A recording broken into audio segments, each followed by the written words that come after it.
you for such a time as this. Thank you for your greatness. Thank you for your graciousness. Thank you for your mercy. Thank you for your favor. Thank you for everything you've done for us. Indeed, words cannot express. Sometimes we groan because we can't express. Oh, what a great God we serve. Be thou exalted, Lord. Be thou exalted, Lord. But as we continue, Lord, may your worship continue in our hearts. Let our capacity to worship you increase. And may our worship be accepted in the name of Jesus. Thank you, Lord Jesus. In Jesus' mighty name we pray. Amen. Amen. Please, you can be seated. Quickly, before we proceed, I want to say a few things about maybe worship. Can we look at the book of Psalms 34, verse 10? If you can put it up so that we'll just read on the screen. Psalms 34, verse 10. It says, the young lions do lack and suffer hunger, but they that seek the Lord shall not want any good thing. The young lions do lack and suffer hunger, but they that seek the Lord shall not want any good thing. Can we look at John chapter 4, verse 23? Let's see. But the hour cometh, and now is when the true worshippers shall worship the Father in spirit and in truth. For the Father seeketh such to worship him. Hallelujah. Amen.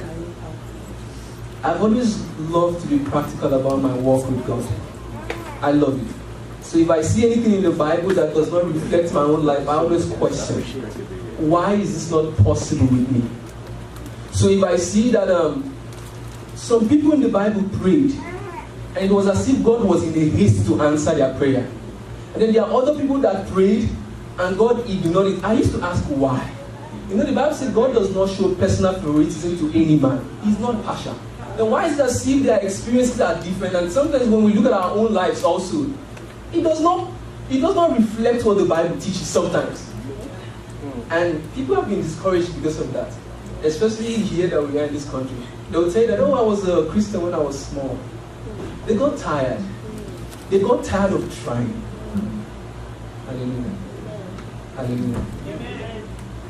That first place we read said, it said there were people that are seeking God. So you see, they that seek the Lord shall not want any good thing. They that seek. So the Bible agrees that there are people that seek the Lord. Even the Bible encourages you to seek the Lord. Seek it. Or there are places that encourage you to seek God, to seek God, to seek God. And the truth is that your walk with God, you must seek Him. You must. But do you know, if it wasn't Jesus that said that statement, I would maybe, we may say the person does not understand. But do you know what Jesus that said in John chapter 4? It says there are people that God is seeking. Yeah. There are people that God is seeking after. So it's not like, oh, they are seeking God, you know, when you're seeking something, it's as if the thing is hidden or it's far away, so you are going towards it, you are making efforts, you are, doing all you can. And then, there are people. Why the difference? Why the difference? And let me ask, where are you? Are you among the first category or the second? I mean, both of them are good, right? Yeah. But which one do you want to be? The second one says, the time is coming. And now is when true worshipers. He said, for such the Father seeketh. Pastor was talking about, what is his name, Asa? You know, it was Asa's story that the Bible said that God, his eyes move to and fro upon earth, seeking those whose hearts are right towards him. So his eyes are always seeking. So there are special people that he's seeking. And do you know that God said that I sought for a man among them? Do you know it was in the book of John that the Bible said I found there was a man whose name was John. Hallelujah. What is the difference? Why is it that God will quickly answer the prayer of Elijah?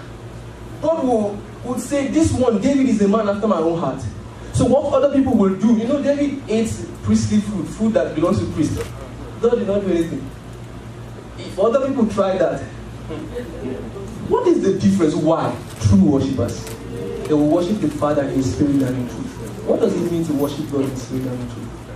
What does it mean? You know, when I saw that, I was curious. Someone posted it on Facebook and asked, what does it mean? So I started asking God also, what does it mean to worship you in spirit and in truth? The truth is that you have to go maybe to Revelations and see how worship is conducted in that realm. And do you know the Bible says in Revelation chapter 4, it says that those four living creatures, they do not cease day or night to worship. Yeah. Is that a reality that is possible here? Yes. So is that what worship means in the spirit realm? Because there's no time over there. There's no time. Time is a factor here. There's no time. So it's like a constant worship. Does that mean that everywhere you go, except you don't understand what worship means? Hallelujah. So if I'm looking for a job, the question is, God, will it be glorified in this? Do you know it gets so far as you're eating, and you're like, God, this food is good, but do you want me to eat it?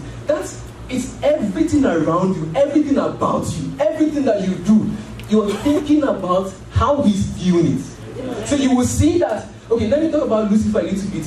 The devil, when he was made, the Bible calls him the anointed cherub. So he said he moves to and fro upon the coals of fire. That pipes and timber were fashioned into his being. And that when he makes a move, his inside of him shakes and produces music for God. When he moves, so every movement of Lucifer, every action, everything he does produces a sound to God. And it is pleasant to God. Can you imagine? And then God is saying, I will raise these men. These ones you thought that you've defeated, I will raise them that they will take your place. And that's why the devil will do all he can so that true worshippers will not arise. Yeah. So you will see that they have time for God. You know, some people say, when I'm at work, I'm at work. When I'm in church, I know I'm in church, I will do, you know. You're not a true worshiper. There is no time that it's not his time. Hallelujah. For such, the Father seeketh. For such, the Father, as you go today, this weekend or something, let it be your lifestyle. If the job is coming, the question is, God, will you be glorified? It will bless me, yes. What about you? Even when you want to dress up in the morning sometimes. Huh? You know it sounds weird. It's as if your life is controlled. For such the Father seeketh. I want to be the one that God is seeking. Imagine that God is seeking after you. Where will you run to? Huh? Daniel, the Bible says, his personal attendants were archangels. See, archangels are angels that other angels call angels. That's archangels, archangel, when the Bible says the Lord will come down with a shout, with the voice of an archangel, and it will rattle the foundations of the grave and bring people. They are not small beings, so they are high in ranking. You can imagine that his personal attendant was not just one archangel. What did he do? And when I was reading about Daniel, and then he said, Daniel, oh Daniel, thou art greatly beloved of God. Yeah. The two different angels that met him, they said the same thing. It means in heaven, God is walking around saying, have you seen that? Have you seen Daniel? And every of the angels, every of them know that now. So the first day he set his heart to pray, God sent his answer. Perhaps that's the reason why we are discouraged. We've been trying, but we've not given him all. Wow. Actually, we've given him, but we've not given him all. One of my mentors said something, that there's a difference between a man in Christ and Christ in a man. There's a difference. That's true. There's a difference. And you see, so many people end in Christ. They are new creations. They will go to heaven. They will. But there's another dimension that is called Christ in a man. He does not come and share. Hallelujah. If he must come, he must take all. Preach it. If he must come,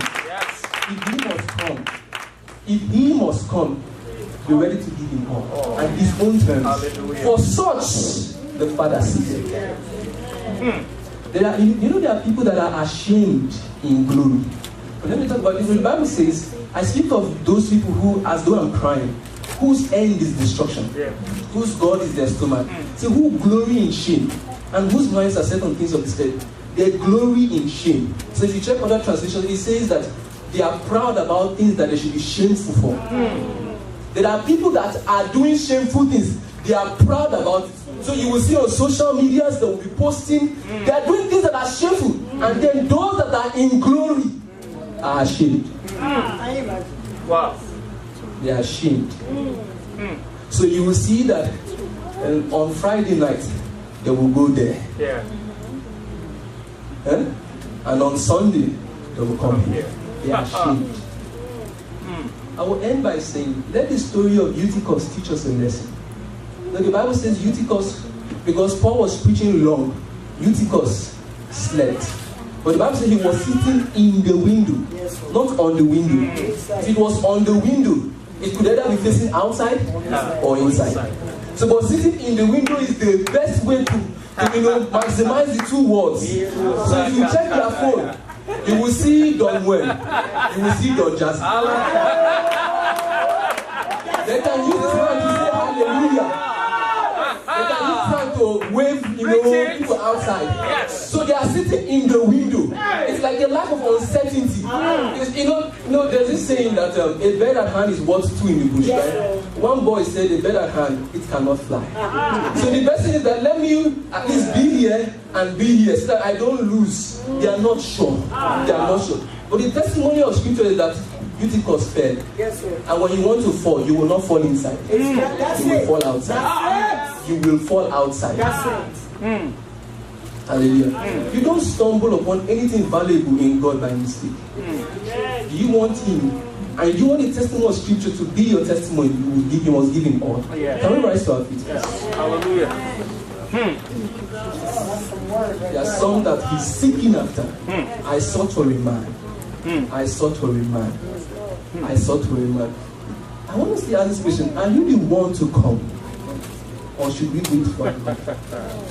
Are you the one God has been seeking for, or should He continue to seek after? Maybe you came with fire. You came maybe to this country with a lot of zeal, and now the mentality of freedom, we're free and we can do, has entered in, and then you've given yourself your own space. You say, yes, God can take over some, but this one is my time. Are you here and you want to say, God, I give it to you again. I give it to you again. You can come out if you want to. I will advise you to. Because there are some that God is seeking after. It baffles me that this great God is seeking after some species of people. I want to be among those. Maybe you are here. You've lost it.